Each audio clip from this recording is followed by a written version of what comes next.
अच्छा, अस्सलाम वालेकुम स्टूडेंट। अभी जो हम चीज़ पढ़ रहे हैं वो स्टिफ अप और स्टिफ डाउन ट्रांसफार्मर। ठीक है।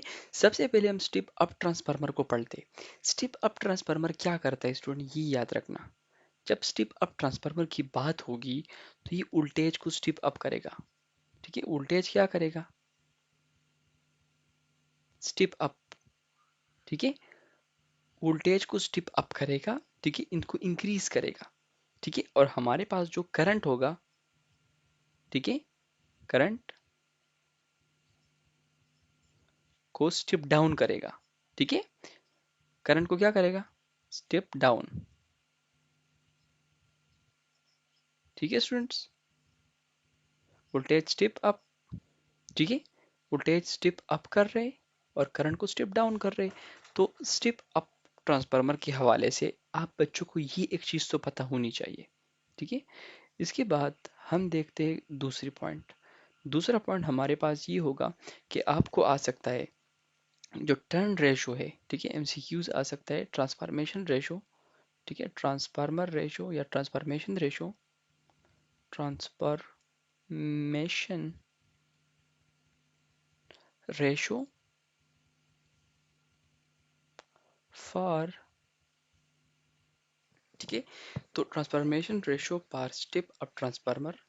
ठीक है, पर stiff up transformer.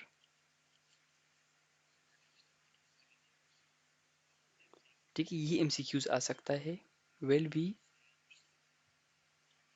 Option A होगा greater than one, option B होगा less than one, option C होगा equal to one, option D होगा नॉन। ठीक है, अब ट्रांसफॉर्मेशन रेशो का तो मैंने बच्चों को बता दिया है कि ट्रांसफॉर्मेशन रेशो होता क्या चीज़ है। ट्रांसफॉर्मेशन रेशो होता है N S by N P. N S by N P, इसको हम बोलते हैं ट्रांसफॉर्मेशन रेशो। और आप बच्चों को ये पता होना चाहिए कि जब हम स्टिप अप ट्रांसफार्मर की बात करते हैं तो स्टिप अप ट्रांसफार्मर के लिए हमेशा, क्योंकि स्टिप अप होता है, तो सेकेंडरी वोल्टेज क्या होगा, वो ग्रेटर देन होगा प्राइमरी वोल्टेज से। ठीक है, सिमिलरली हमारे पास जो सेकेंडरी नंबर ऑफ टर्न्स होंगे वो ग्रेटर होंगी। ठीक है, किस चीज़ से, प्राइमरी नंबर ऑफ टर्न से। ठीक है, और सिमिलरली करंट का तो इन्वर्स रिलेशन होते हैं वोल्टेज के साथ, तो हम लिख सकते हैं कि हमारे पास जो प्राइमरी करंट होगा या हम सेकेंडरी करंट होगा वो लेस देन होगा प्राइमरी करंट के। तो यहाँ से हम एक चीज़ पता लगा सकते हैं कि अगर हम एन एस ग्रेटर है एन पी से, तो अगर इन दोनों का हम रेशो लेते तो इसका रेशो भी ग्रेटर है देन वन होगा। ठीक है, तो ये पॉइंट आप बच्चे अपने साथ नोटबुक्स में लिख ले। ठीक है, कि N S by N P ratio will be greater than one. Option A will be the correct answer. और याद रखना, ठीक है, ये N S by N P क्या होता है, ये ट्रांसफॉर्मेशन रेशो होता है बस। ठीक है, ये N S by N P is nothing but it's a transformation ratio. ठीक है, अगर आपको क्वेश्चन में आ जाए कि the N P by N S, ठीक है, एमसीक्यूज इस तरह भी आ सकता है, एन पी, ठीक है, by N S for step up transformer. ठीक है, ट्रांसफार्मर विल बी। अब यहाँ पर बच्चे कंफ्यूज हो जाते, या बच्चों को पता ही नहीं होता, वो क्वेश्चन को सही तरीके से देखते नहीं है। वही ऑप्शन होंगे, ठीक है, वही सारा कुछ होगा, लेकिन बच्चे गलती कर लेंगे, ब्लंडर कर लेंगे, फिर टेस्ट के बाद आते कि सर मैंने तो ठीक किया था। अब यहाँ पर ये N P by N S है, ये ट्रांसफॉर्मेशन रेशो नहीं है। ट्रांसफॉर्मेशन रेशो तो ग्रेटर देन वन है, लेकिन अगर इसको हम उल्टा करेंगे, N P by N S करेंगे, तो ये फिर लेस देन वन होगा। ठीक है, तो फिर हमारे पास बी नंबर ऑप्शन करेक्ट होगा। स्टिप अप ट्रांसफार्मर के लिए आप लोग हमेशा इस चीज़ को याद रखें। ठीक है, अगर इस पर कोई एमसीक्यूज आपको आ जाए ना, तो आप कैसे आइडेंटिफाई करेंगे कि मैंने कौन सा फार्मूला इस्तेमाल करना है। ठीक है, वो आपको हम बताएंगे कि मतलब एक चीज़ आपको गिवन हो कि 1:8 या 1:2, उस टर्म्स के रेशोज को देखकर आपको पता चलेगा कि ये स्टिप अप ट्रांसफार्मर है या स्टिप डाउन ट्रांसफार्मर है, इसमें एन एस कितना है, इसमें एन पी कितना है। ठीक है, तो ये हमें फिर पता चलेगा। अच्छा, अभी जो दूसरा चीज़ हमारे पास है वो है स्टेप डाउन ट्रांसफार्मर। ठीक है, स्टेप डाउन ट्रांसफार्मर अब क्या करेगा, ये वोल्टेज को क्या करेगा, वी को स्टेप डाउन करेगा, ठीक है, स्टेप डाउन, और करंट को क्या करेगा, आई, स्टेप अप, ठीक है स्टूडेंट्स, स्टेप अप। ये दो चीजें अब बच्चे याद रखें, स्टेप अप और स्टेप डाउन ट्रांसफार्मर के लिए।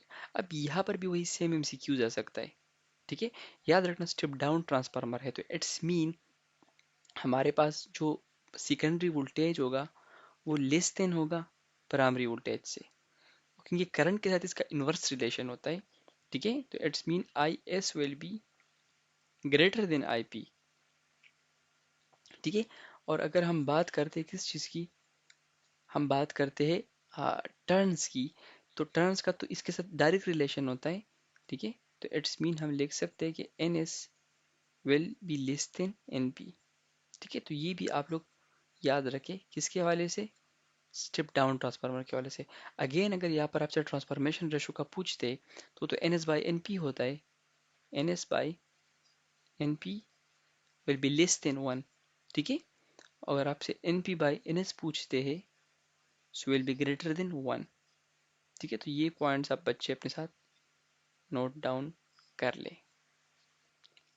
अच्छा, अब इस एमसीक्यूज को देखिए, step up transformer having turn ratio 1:8, if alternating voltage of 20 volt is applied to the primary coil then Vs will be। देखो स्टूडेंट यहाँ पर देखो हमें स्टेप अप ट्रांसफार्मर का पता है, ठीक है। स्टेप अप पहला पॉइंट कि ट्रांसफार्मर क्या है, स्टेप अप है। जब ये स्टेप अप है तो इट्स मीन स्टेप अप के लिए क्या होता है, N S is greater than N P, ठीक है। तो इट्स मीन एन एस मेरे पास कितना होगा, वो 8 होगा, और एन पी कितना होगा, इज इक्वल टू 1, ठीक है। ये याद रखना। अब N S by N P is equal to V S by V P, ठीक है। एन एस कितना है 8, वी एन पी 1 है, लिखने की ज़रूरत नहीं है। वी एस हमने फाइंड करना है, वी एस और वी पी हमें गिवन है इनपुट वोल्टेज, ठीक है, जो कि है 20 वोल्ट। तो यहाँ पर मैं 20 लिख दूंगा। वी एस कितना आएगा, 8 0 ज़ा 0, 8 2 ज़ा 16, तो 160 वोल्ट, ठीक है। तो हमारा करेक्ट ऑप्शन कितना होगा, यहाँ पर इसमें नहीं है तो हम यहाँ पर ऑप्शन इसमें इंक्लूड कर देंगे डी ई, इसको हम लिख देंगे 160 वोल्ट, जो कि हमारा करेक्ट ऑप्शन होगा, ठीक है। तो इस तरीके से हम क्या कर सकते हैं, क्वेश्चंस को सॉल्व कर सकते हैं। अगर यहाँ पर आपको गिवन होता क्या कहते हैं उसको, स्टेप डाउन ट्रांसफार्मर, तो फिर हमारे पास एन एस को हम क्या लेते, 1 लेते और एन पी को हम 8 लेते, ठीक है। तो इस तरीके से आप याद रखें। अच्छा, अब इस एमसीक्यूज में देखिए हमें गिवन है a step down transformer having a turn ratio 8:1, ठीक है। a seal up 4 volt is applied to primary coil, ns will be कितना। अब अगेन यहाँ पर बच्चे क्या करते हैं, डायरेक्टली यहाँ पर लिखते हैं कि स्टेप डाउन है तो ns मेरे पास 1 होगा, ठीक है, और np मेरे पास 8 होगा, ठीक है, और सोल्यूशन स्टार्ट कर लेते हैं। यहाँ पर ये मेन पॉइंट है, सील, आपने प्राइमरी पर सील अप्लाई किया है, कनेक्ट किया है, तो इट्स मीन जब आप सील इस्तेमाल करोगे, ठीक है, तो फिर आपके पास एन एस कितना होगा, वो 0 होगा, क्योंकि ट्रांसफार्मर डीसी पर नहीं चलता,